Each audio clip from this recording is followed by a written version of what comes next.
in what they call those short Daisy Dukes. I had Daisy Dukes on, and the pastor tell you, stand up and tell your neighbor such and such. And I would be sitting there ashamed. I didn't want to stand up because I didn't want the pastor to see I had these little shorts on. But, that's how I was living in the world. So I was like, I'm just going to run on church. I ain't know nothing about, appropriate church attire. So you went to church? I went to Bible study in Daisy Dukes. I sure did.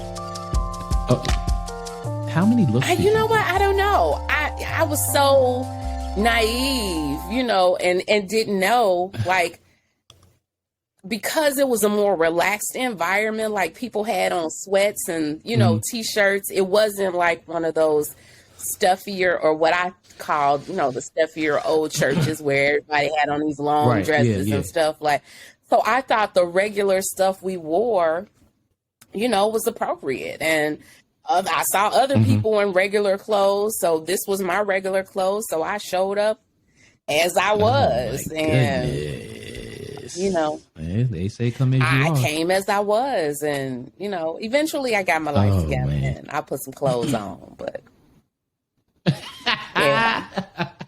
So let me ask you this question, because this is something that I've gotten flack about in my life.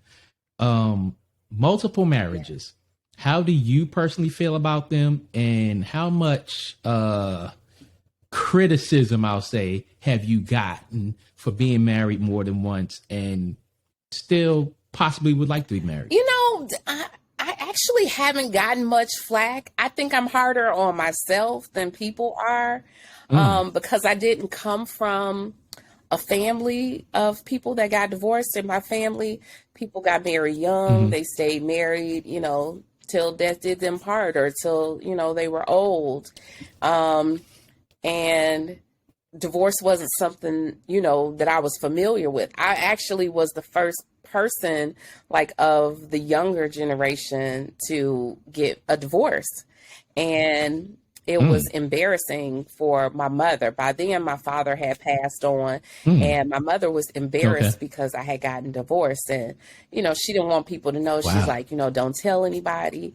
And, that's kind of how it was. I've kind of always been, I don't want to say rebellious, but for lack of a better term, rebellious. And it was kind of like I watched people in marriages who weren't happy, and they stayed through all kinds of cheating and all that. And you could visibly see that they were unhappy.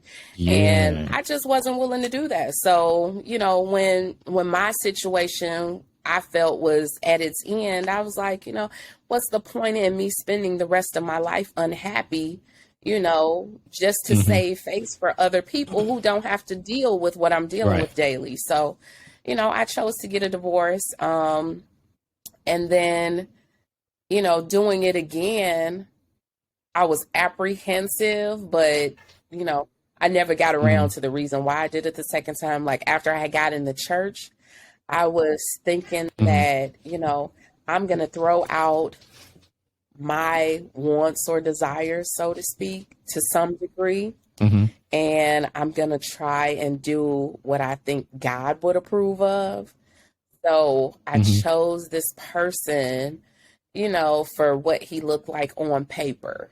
He had come from a 2-parent household. The parents were the head of the marriage ministry in the church, and they were ministers, and he had been raised in church all his life, and he turned out to be the damn devil, but that's neither here nor there. So, because I'm still rebellious, like, no, I ain't gonna be able to do this one either, player. So I have to put my running shoes on. I'm out of here. I got divorced again. And then it was kind of like, okay, now, girl, you divorced, you got these kids, I didn't have any kids out of wedlock, but then I was kind of feeling a type of way myself because I held higher standards for myself, and I didn't figure my life would have gone that route. Like I figured, if I had gotten married, because, for a period of time, I didn't want to get married. I thought I would be like a childless bachelorette traveling the world. You know, we have all these pipe dreams. Right. Yeah. But then after I got married, you know, I figured that I would be just like everybody else, get married young, stay together and, you know, raise our kids, you know, see our grandchildren. And when it didn't happen, and then, you know, here I am failing at it a second time, it was like, you know, I don't know. I don't, you know, now I'm still a supporter of marriage. I love the idea of love. I love the idea of marriage, and what I believe that entails, even though it hasn't worked out for me.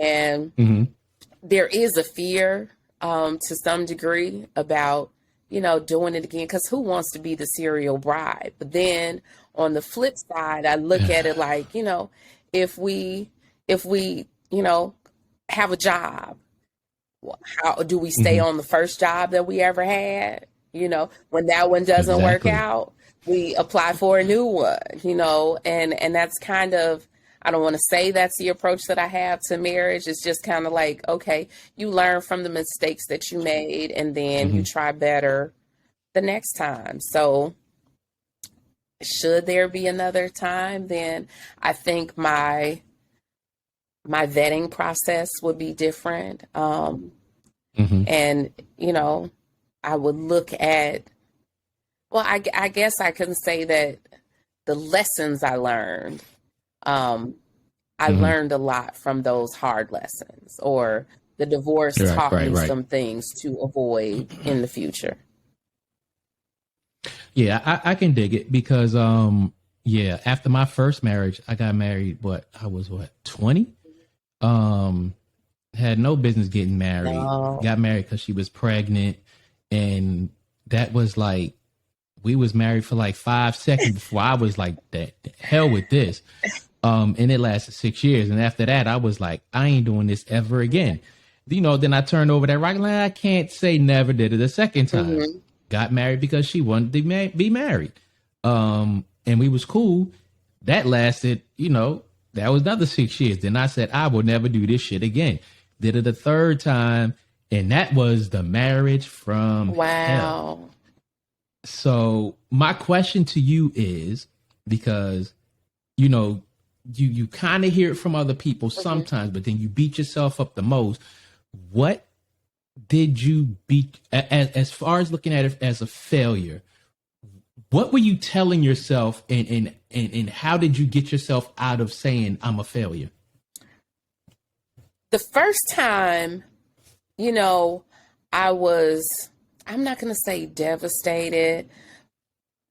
I just had high hopes for us because, you know, it was young love, and, you know, we had done like the struggle thing where, you know, we were both young, so we didn't have, you know, a nickel to see Jesus.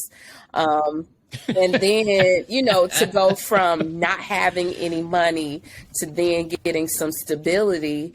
And, you know, by the point of the divorce, I had, you know, in my career at that time, I had reached the height of my career. It was like, okay, I went from struggling to now I've made it, you know, career wise. Right. But when my career was at its height at that time, my personal life was like in the toilet, and I was depressed, and, you know, so I was like really down on myself.